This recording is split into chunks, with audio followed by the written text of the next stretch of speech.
तर हॅलो नमस्कार, मी रोहित पाटील स्वागत करतो तुमचं पुन्हा एकदा ट्रॅव्हल विथ रोहित या यूट्यूब चॅनलमध्ये. तर आत्ता आम्ही आहोत पुणे रेल्वे स्टेशन या ठिकाणी. तुम्ही पाहू शकता हे जे की पुणे रेल्वे स्टेशन. तर बऱ्याच दिवसांनी आपण हा व्लॉग बनवतोय. जवळपास 6 महिने झाले. डिसेंबर 2023 हा यावेळेस आपण लास्ट टाइम व्लॉग बनवला होता. तर त्यानंतर आत्ता आपण पहिल्यांदा हा व्लॉग बनवतोय.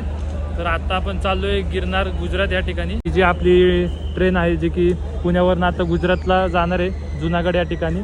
तर आत्ता वाजलेत रात्रीचे 8. तर अजून एक 10 मिनिटांनी ही ट्रेन इथून निघते. 8:10ची ही ट्रेन असते पुण्यावरनं. तर ही उद्या दुपारी 2 वाजता जुनागड या ठिकाणी पोचते.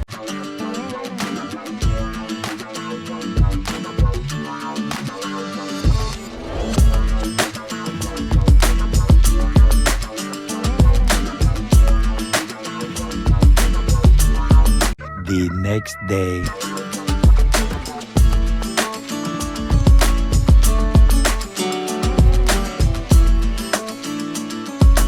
हॅलो नमस्कार, गुड मॉर्निंग, सुप्रभात मित्र. तर आजचा आपला गिरनार ट्रिपचा दुसरा दिवस. आता आपण आहोत राजकोट या ठिकाणी. तुम्ही पाहू शकता हे जे की राजकोट रेल्वे स्टेशन.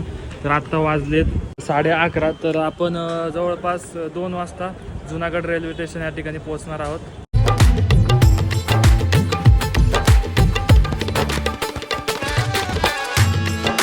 फायनली आपण तब्बल 18 तासांचा प्रवास केल्यानंतर जुनागड रेल्वे स्टेशन या ठिकाणी पोहोचलेलो आहे. तुम्ही माझ्या पुढे पाहू शकता हे जे की जुनागड रेल्वे स्टेशन. जर तुम्हाला गिरनार जायचं असेल तर तुम्हाला जुनागड रेल्वे स्टेशन याच ठिकाणी यावे लागतं.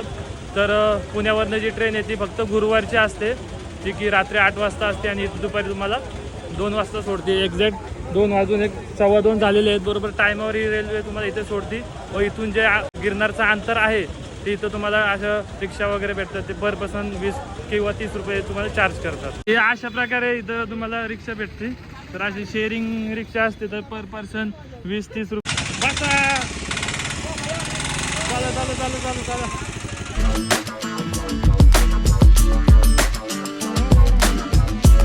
आत्ता वाजले दुपारचे 2:30 आणि इथून आपल्याला ट्रेकसाठी जायचं. तर ट्रेकला जाण्याआधी थोडंसं जेवण वगैरे करून घेऊया. तर इथे हे पटेल हॉटेल म्हणून आहे. ते खूप इथलं फेमस असं हॉटेल आहे. जेवण आलेलं आहे. पनीर टिक्का मसाला, काजू मसाला, बटर नान.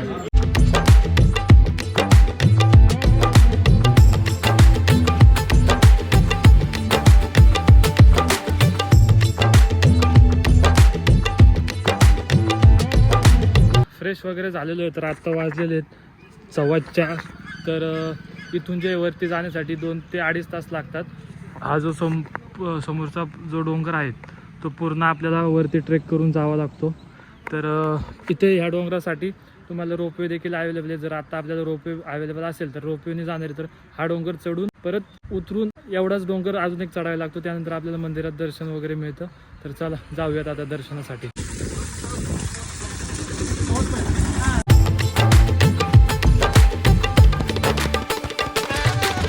इथे गिरनारला तुम्हाला उडण खटोला नावाचं जे रोपवे आहे ते इथे तुम्हाला अवेलेबल असेल. तर तुम्हाला ऑनलाईन बुकिंग करता येत असेल तर ऑनलाईन बुकिंग देखील तुम्ही करू शकता किंवा इथे येऊन ऑफलाईन बुकिंग देखील तुम्ही करू शकता. हे त्यांचं ऑफलाईन बुकिंगचं काउंटर आहे.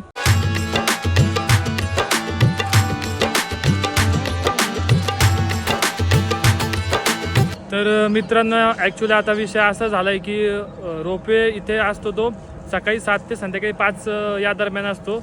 आणि जर हवामान वगैरे पाऊस वगैरे असेल तर तो रोपवे बंद करण्यात येतो.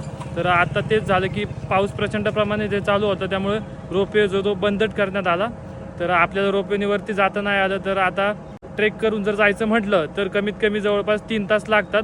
तर आत्ता वाजलेले आहेत 5. तर इथून वरती जायला 3 तास लागतील, म्हणजे 8 वाजतील. पण जे वरती जे गुरुदेव दत्तांचं मंदिर आहे ते 7 वाजता बंद होतं. त्यामुळे आत्ता जर आपण इथून ट्रेक करून जरी जायचं म्हटलं तर आपण त्या वेळेत पोहोचू शकणार नाही. त्यामुळे आत्ता डिसिजन असा घेण्यात आलं आहे की हा ट्रेक आपण उद्या सकाळी पहाटे लवकर उठून 5 वाजता स्टार्ट करायचा, म्हणजे जेणेकरून आपण सकाळी 8 वाजेपर्यंत वरती पोहोचून परत 2 तासात रिटर्न खाली येऊन आपली जी 12 वाजताची ट्रेन आहे त्या ट्रेनने आपल्याला परत रिटर्न पुण्याला जाता येईल. 2 hours later. तर आत्ता जवळपास 7 वाजायला आलेले आहेत. तर वरती जायचा जो प्लॅन होतो कॅन्सल झाला, त्यामुळे थोडा वेळ रूमवरती येऊन आराम केलेला आहे. तर आत्ता आम्ही जिथे थांबलो आहे ते एक आश्रम आहे, तुम्ही पाहू शकता. हे जे की गोरखनाथ म्हणून आश्रम आहे. तर इथे जर तुम्ही आलात जुनागडला गिरनारसाठी तर इथे तुम्हाला आश्रमच स्टेसाठी उपलब्ध आहेत व हॉटेल देखील आहेत. पण जर तुम्हाला कमी बजेटमध्ये जर काही रूम वगैरे हवे असेल तर इथे तुम्हाला अशा आश्रममध्ये रूम देखील मिळतात. हे छान असा आश्रम आहे, तुम्ही पाहू शकता. हे पूर्ण जे आहे ते संपूर्ण इथं रूम्स तुम्हाला अवेलेबल आहेत. तर तुम्हाला आमची जी आत्ता जी रूम आहे, आजचा जो स्टे आहे तर तुम्हाला एकदा दाखवतो. तर ही जी रूम आहे ती अशा प्रकारे तुम्हाला इथे 3 बेड भेटतील.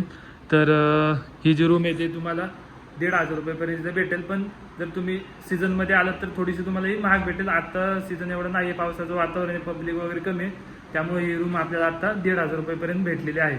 तर तुम्ही आलात तर पाहू शकता ही अशी छान अशी सुंदर अशी रूम आहे ती जी की 1,500 रुपयेपर्यंत तुम्हाला भेटेल.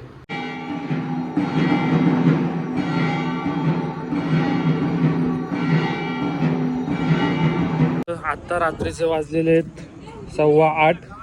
तर थोडासा आराम वगैरे केला रूमवर. तर इथे छोटंसं मार्केट आहे, तर ते आपण एक्सप्लोर करू व त्यानंतर छोटे 1-2-3 मंदिर वगैरे आहेत तर ते बघू व त्यानंतर आपण पुन्हा रूमवर येऊ.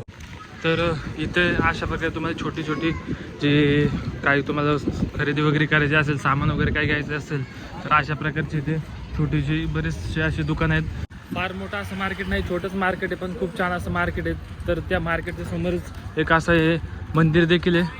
तर चला जाऊयात आतमध्ये, मंदिराचं दर्शन करूयात. जर मोबाईल अलाउड असेल तर तुम्हाला दाखवतो मी.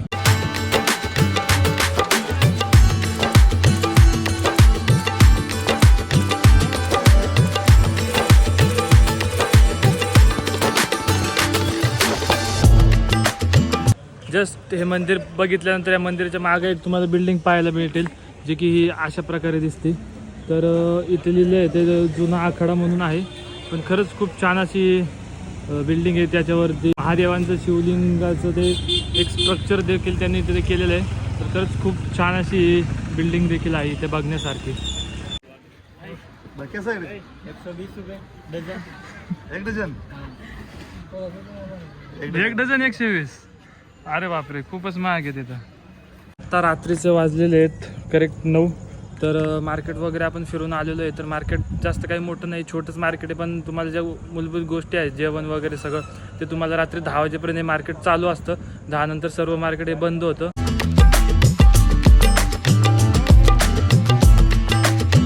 तर जेवण वगैरे झालेलं आहे. तर आत्ता रात्रीचे वाजलेत 9:30. तर आजचा दिवस खरंच खूप छान असा गेला. थोडंसं जर टाईममध्ये आपण लवकर आलो तर दर्शन देखील झालं असते, हरकत नाही.